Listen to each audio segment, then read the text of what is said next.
Hey, I'm back with another video. So, today we are giving our brief thoughts on the Joe Budden and Larry Jackson interview, right? That came out yesterday. So, before I really my notes are so long. Like, my notes, I feel like I wrote a paper on this. My notes are almost 2 pages, but we ain't gonna go through all of them. I tried to condense them as much as possible, right? Because there's only a few things I really want to hit.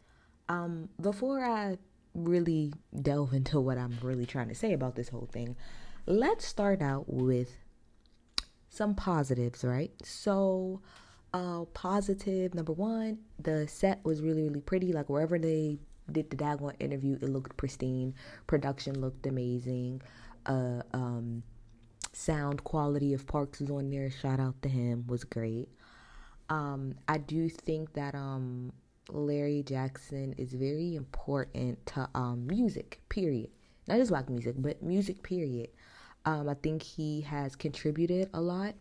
He's helped in a lot of big ways. And he's very young. I think Larry Jackson's only in like his early 40s. So for him to be the age that he's at, he's accomplished a whole lot, right?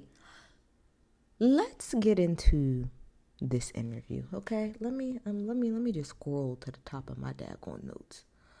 All right, so couple of things actually. First, I want to say this. I don't know what the pre-take is like, or what the preliminary situation happens when Joe does interviews, but I would like to say to Joe, I would really seriously vet the conversations that you are, I would say, like, I won't say allowed, but kind of allowed to have with your guests. Because I feel like if you would have kind of vetted some of these questions, you may have not done this interview. Somebody said in the comments, they said, this is exactly why people who are on the exec side should stay on the back side of things, because this is what we end up getting, right? Hilarious to me. Let me read y'all. I'm going to read y'all a comment that was on his Patreon, right? It perfectly summed up what I'm about to get into. This is from Corey Ball underneath his Patreon. This is what it says. Very, very fascinating convo. Larry is a capitalist with an anti-capitalist viewpoint. He is an artist-centric businessman that gladly announces that Gamma will allow artists to circumvent graphic designers to make bland-ass merch. He's extremely smart, but he's got a lot of contradictions. Not sure you can function purely in the industry, to be honest. Cool talk, though. That pretty much sums up exactly how I feel about this whole interview. I'm going to get more into detail, but shout out to Corey, because if I could sum everything up, that would be it. But let's get into some of the details, right? So, if y'all don't know, Gamma, he describes it as like a tech company, which we'll get into later, right? And we'll get into the artists and stuff like that that's on the label. But, they kind of start off going into the conversation, giving a little bit of background about Larry and stuff. I do think it's interesting that it's not only is it interesting, but it gives perspective as to a lot of the things I'm going to talk about later. So I believe like this man has been around like the music industry since he was like fucking 11 years old. This man is like on the radio as a programmer at the age of 16. So with that in mind, I'm like, okay.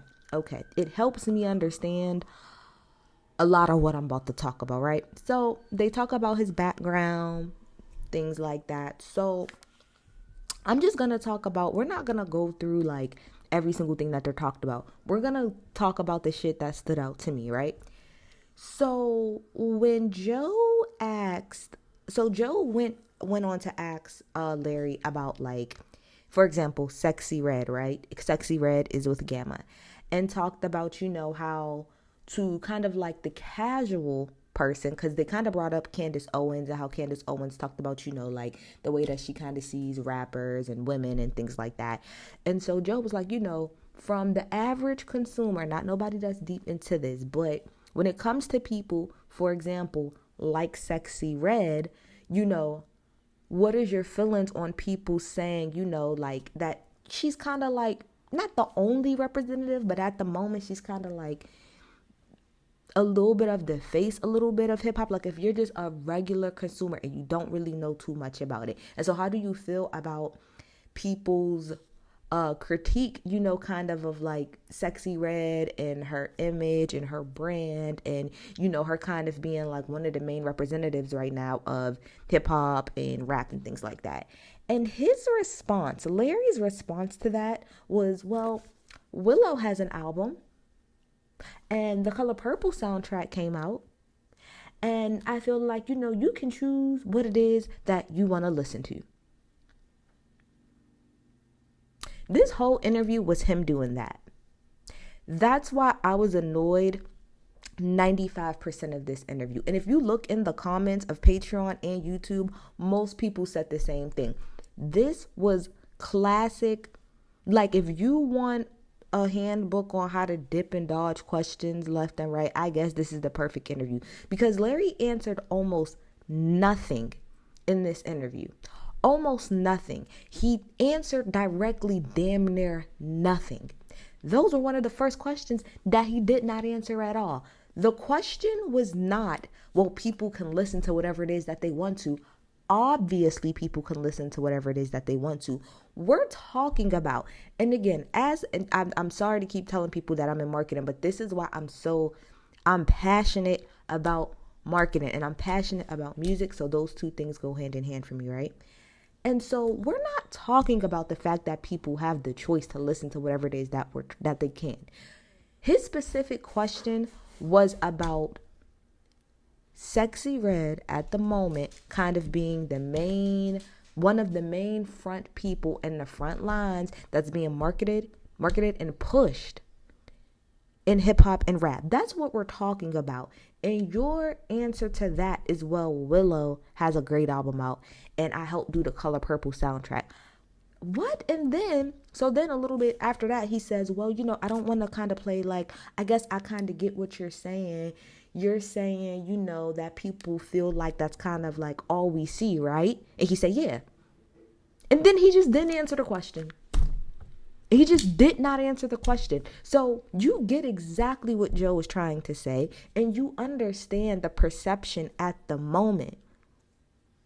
But you didn't really answer the question. What he did say was, well, things are about frequency, and when it comes to Gamma, this was a really, really, really big, long Gamma infomercial. And I'm not mad about that because it's your business. Push, right?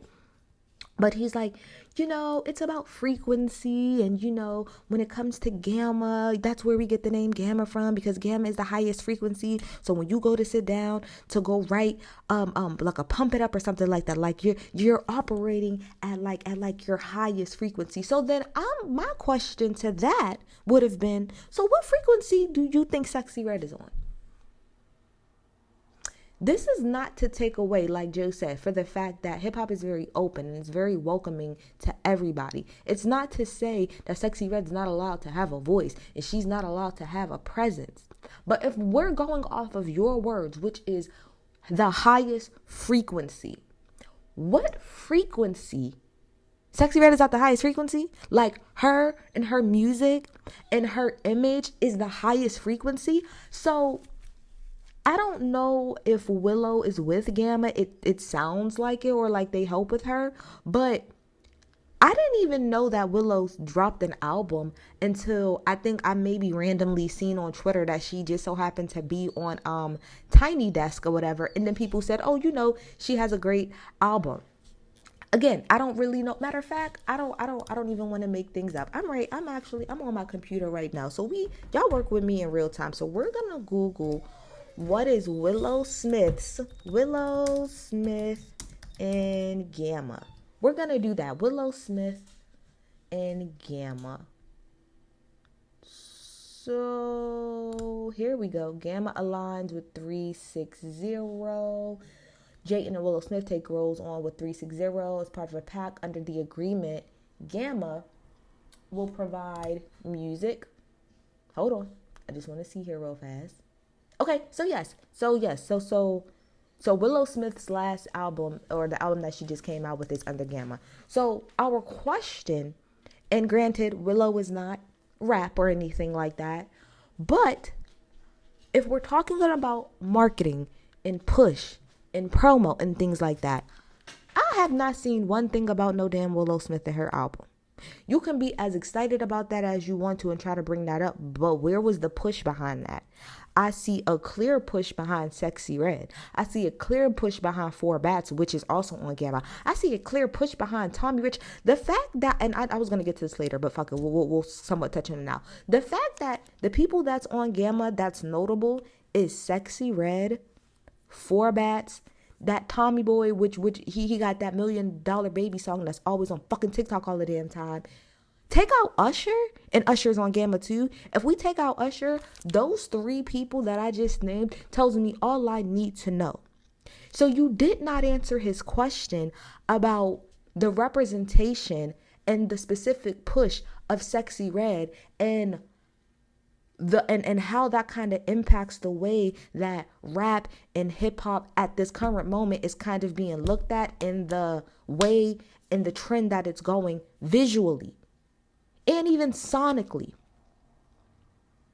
Where was the push behind Willow?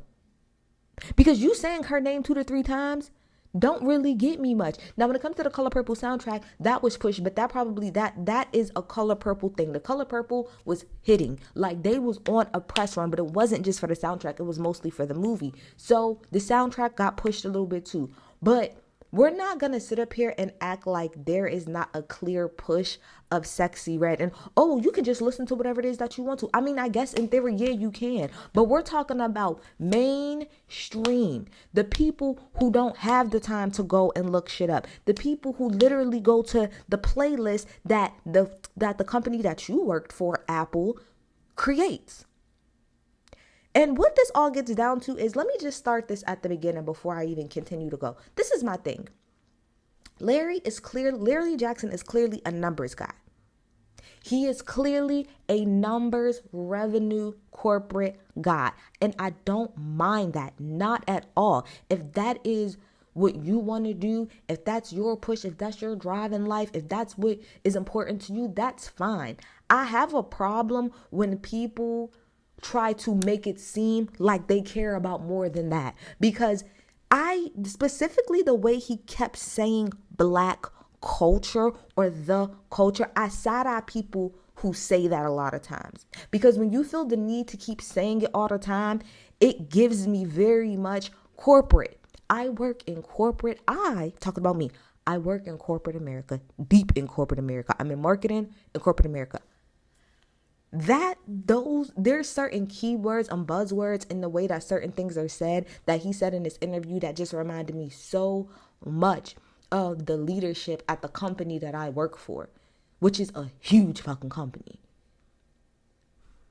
Be the numbers guy, be the corporate guy, but don't act like you're for the quote unquote culture, like you're for quote unquote black culture, and then you can't even answer a simple question about the backlash, not the backlash, but the perception and the talks around Sexy Red, her aesthetic, her sonically. Like, what we can't just walk around here and act like that's like, I don't like the fact that he skated that question. And that's the main question that most people, if you look in the comments, said that he skated. You didn't answer that, because what it gets down to is, the answer is this. And I don't know why he just said, the answer is this. We're pushing Sexy Red more because it seems like she's catching on the most. It seems like a lot of people like really is getting in tune with the music and stuff like that. So we're gonna push, although it might be harmful to the aesthetic and to the overall sound, even sound to a degree, of the quote unquote culture that you're talking about,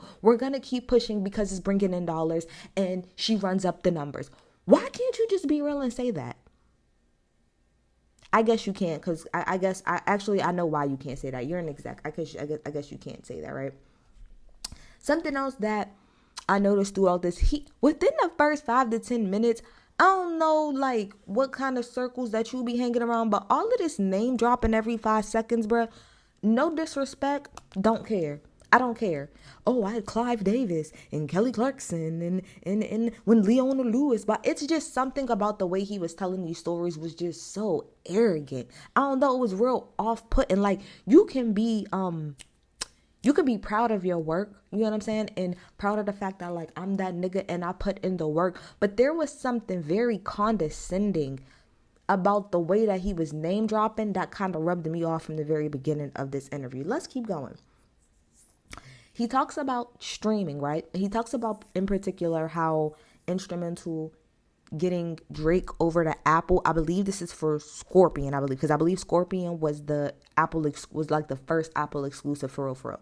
And he talks about, how him and I don't know who else was he said him and Jimmy Iovine, which is from Interscope, how they were pretty much really trying to convince people to do streaming at the time. It was something that at the time only like white artists and not really the hip hop R&B culture it wasn't really focused on that at the time.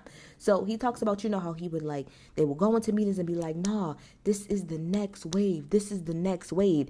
And how he's happy about the fact, that he was very instrumental in getting Apple to do streaming and to take it seriously and to, get us to where we are today, right? And again,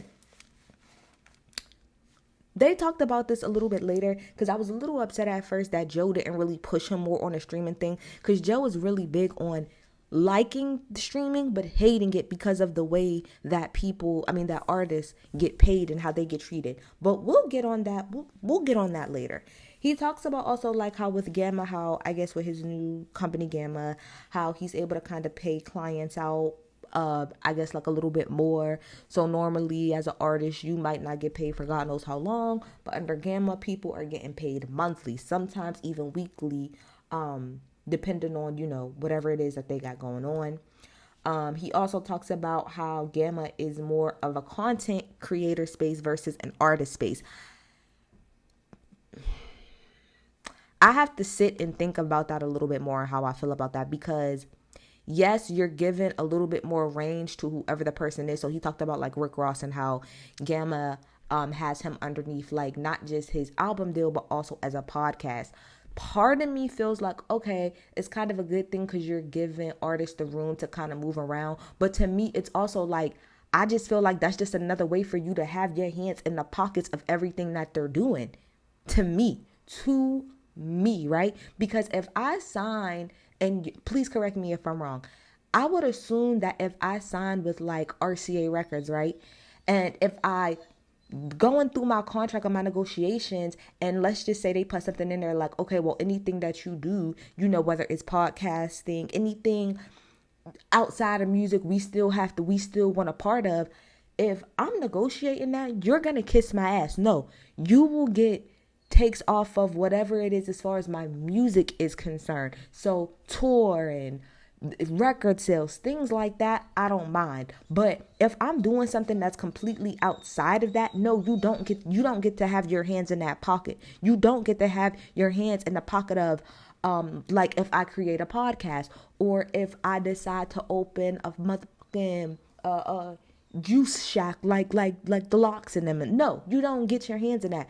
I don't know if it's a good thing, like I said, that Gamma would have their hands in everything, because again, to me, it just more feels like, well, music ain't really all that profitable right now, so we have to find other ways to pretty much try to recoup our money. So that means if we have to sign you for 1 or 2 album deals, that's fine, but we're also going to make sure that we have our hands in other things that's connected to you. So for example, if you do a podcast, we want part of that. If you're over here doing something else in it, like I said, a TikTok, we're going to have our hands in that. So I don't know, y'all get in the comments, tell me what y'all think about that particular part in particular, right? He also talks about the fact, he was like, well, people might feel, a lot of the interview was this.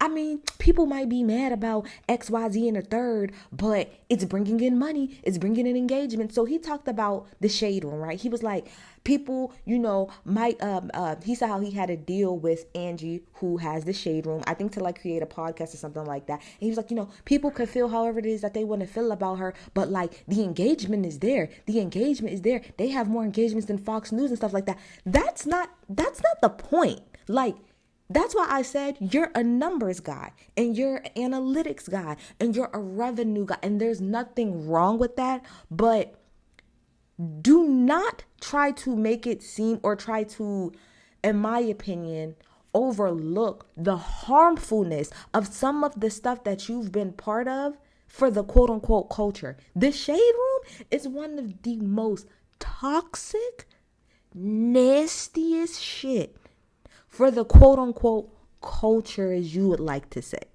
And when people like you back people like that, all you're doing is continuing and furthering and giving them more space and opportunity to run rampant in our fucking community. The shade room needs to be shut the fuck down. It is a terrible sight. It is a terrible place. What the hell ever. Let's keep going. Then, Joe had asked about the Drake and Gamma thing because as y'all, I don't know if y'all, but if y'all watch the Joe Budden podcast, y'all know that when the beef was going on, I had first started, Joe did this whole little deep dive as to why he thinks Drake might actually be like a part of Gamma. And that's how this whole Larry Jackson thing even started, because he had called him during that episode. But Joe's theory is that Drake has a stake into Gamma, and that kind of makes it looks a little funny to other people. So that's why maybe Rick Ross has a problem with him, because Rick Ross is signed to Gamma. And yeah, I have a problem with you if you not only you're supposed to be my peer, but you're also like my boss, and you're also eating off of my shit at the same time.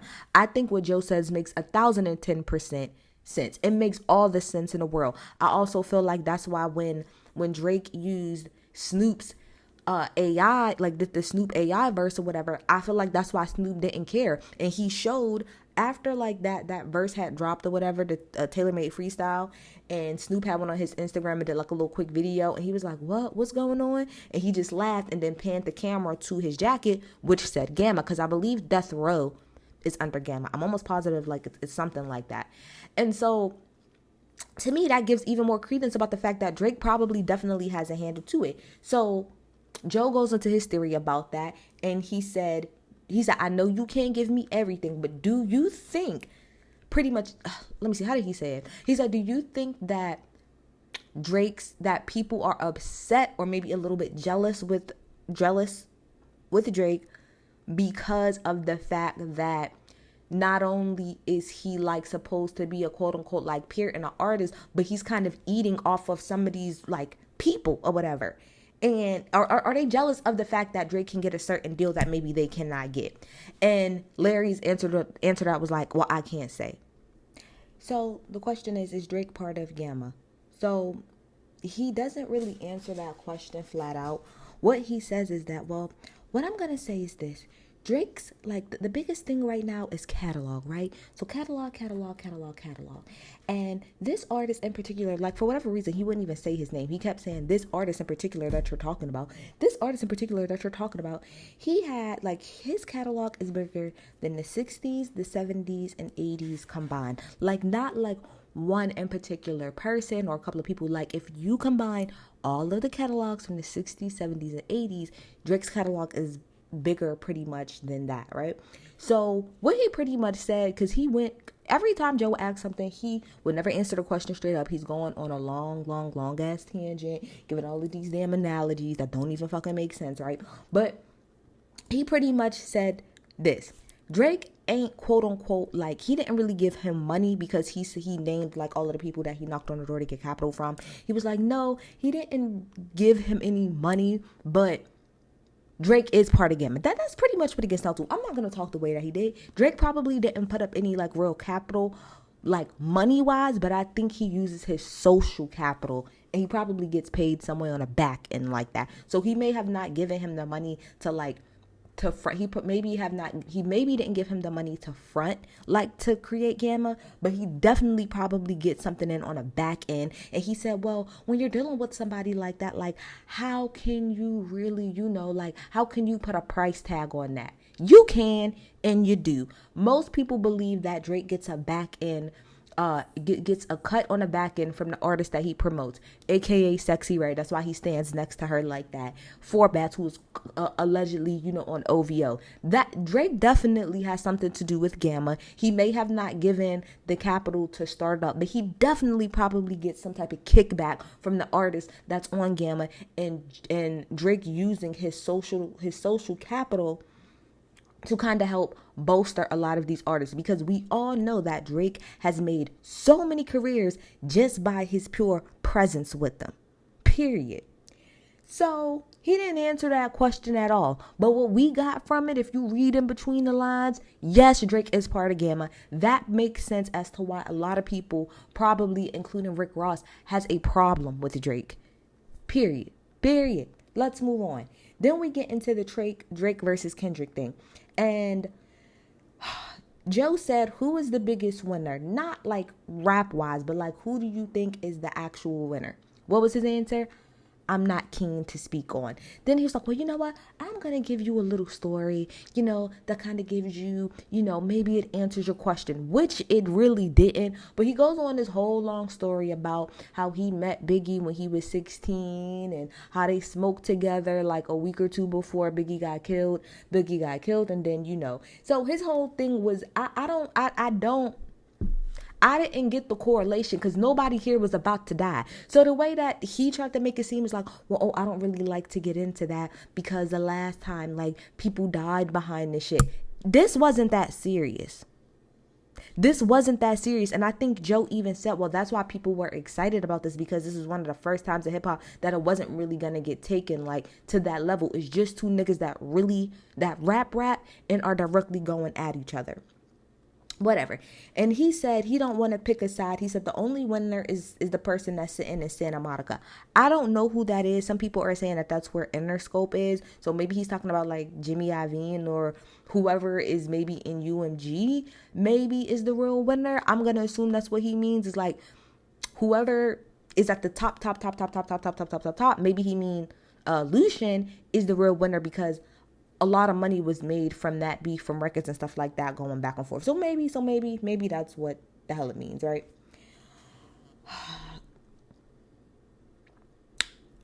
So I'm going to read y'all a little synopsis of what I wrote. I wrote this after everything, and I'm going to read it to you guys. So what I took was this. As Black people in corporate America, we have to walk a very fine line, and you accept the fact that to some degree you will be compromised. However, my issue becomes, once you are at a great spot, what the fuck are you doing to help the quote unquote culture that you claim you love so much? You are Larry Jackson. So to not make it your due diligence to get Black artists that need the money, the backing, and have been fucked over and are great artists is nonsense. Do you have a sense of accountability to the culture or not? Because having the artists that you have, Sexy Red, Forbats, Tommy, minus Usher, tells me all I need to know. You're a businessman and strictly about the numbers, and that's cool. But I hate when y'all tout yourselves as being for us when you're for self. Why wouldn't you have Drake use his social capital to stand next to someone that's Black of quality? I'm not saying Sexy Red doesn't have an audience, but at the same time, you're cool with Angie from the Shade Room. So to me, that gives me all I need to know. It's giving, let me use my equity within this quote unquote culture to continue to not push the genre and culture forward, but regress it to gain revenue and to push out quick and fast shit under the guise of a tech company. If you don't want to have allegiance to us, that's perfectly fine. But all of this grandstanding and name dropping ain't it. And honestly, how in tune can you really truly be when you have been that wealthy, that deep into this business, for so long. You have relationships to protect, which again is fine, but you are not out here doing anything groundbreaking. United was one of the first places that I heard about giving artists their masters and really letting them capitalize off of their music. They just didn't market it and push it the same way. So with that being said, yes, you helped revolutionize streaming, but at what cost? I wish he would have delved a little bit deeper into talking about the negative side of streaming, but every time Joe brought it up, you just put it back to the good things of it and never really answered anything that Joe had to say when it came to the way that the splits are. I wish he would have just said, hey, I'm not with the labels and I didn't realize the way the splits would be. But to say, well, you get a penny every stream. And if you get a lot of streams, then that's better than if somebody goes to the store and buys your album and you just don't know anything about it again. Which, let me take a pause and reading what I have wrote out, right? Yes, you're correct. It is harder to quantify when somebody, goes and buys an album, because once they buy the album, you don't really have a way to quantify of what they're listening to and what they're not listening to. However, I just watched a Signified B-side, shout out to him. You also took away the quality when you did that. And you also took money out of people's pocket when you did that. And I don't like the fact that he really didn't acknowledge how much streaming has hurt artists, truly hurt artists. Let me get back into my thing. So where the fuck was the accountability of you contributing to a lot? Be clear, you contributed and gave a lot, but you also took a lot in the process and continue to do so now and to push our culture and everything about Black music and everything about us in probably not the best direction. Your artist tells me all I need to know about where your intentions for us are, and that's with the money, and that's fine, but keep that shit over there and don't come to us as Black people and say, well, look at everything that I did. We don't care about that if you're on the capitalist hill and helping create a space that's not most beneficial for us as Black people or artists for that matter. And that's pretty much where I'm done with this. Like the person said in a comment that I wrote when I first started, even when you're talking about AI and how are you going to use AI, and he talked about, well, we want to do it to where you can do text to code and you can type in that this is the image that you want, and then it'll just create it for you and it'll slap it on a t-shirt. Like the person said, whatever the person name was that I read the comment. Okay, so you know that by doing that, you're taking away from graphic designers, from artists. I wish he would have did a better job of talking about the upsides and the downsides of both. Let's talk about the upsides of streaming. Absolutely, that means that anybody can get their things, their music on a platform without having gatekeepers. That's awesome. We have a much more wide array of things. People, can make money off of their back catalog in a different way than they have in the past. But let's also talk about the downside of that, which is the payouts, which is the lack of quality in music. Let's talk about the playlist and how things are curated, because although there are not gatekeepers, playlists are kind of gatekeepers in a way. Let's talk about that. Let's talk about AI in a good way and maybe how we can make things a little bit more efficient. But let's also talk about how it could possibly be taking away jobs, and specifically for creatives. If we're going to have a conversation, let's really have a full-fledged, flat-out conversation and not just sit on an interview and tout yourself up about how you just did everything in the world and not answer. I will give Joe this. Joe really did try. Joe tried. It's just that man was skating around everything that he was asking. So I will give Joe his credit for trying to push him on certain topics. I will give him that. All of that to say, Larry Jackson has contributed a lot. He's done a lot. But I don't want to hear any more about how you care about the culture and Black culture, because everything that you're aligning yourself with so far, after you're that nigga, because like I said, being Black in corporate America, you accept the fact, even me, that you are aiding in some shit that maybe not always be the best for us.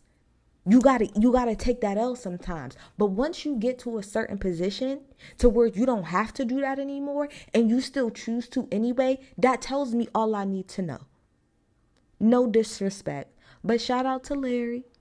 Shout out to Joe. Y'all get in the comments. Tell me what y'all think. Y'all think I'm being too harsh? I don't know. Maybe I am. Let me know. I'm out. Bye.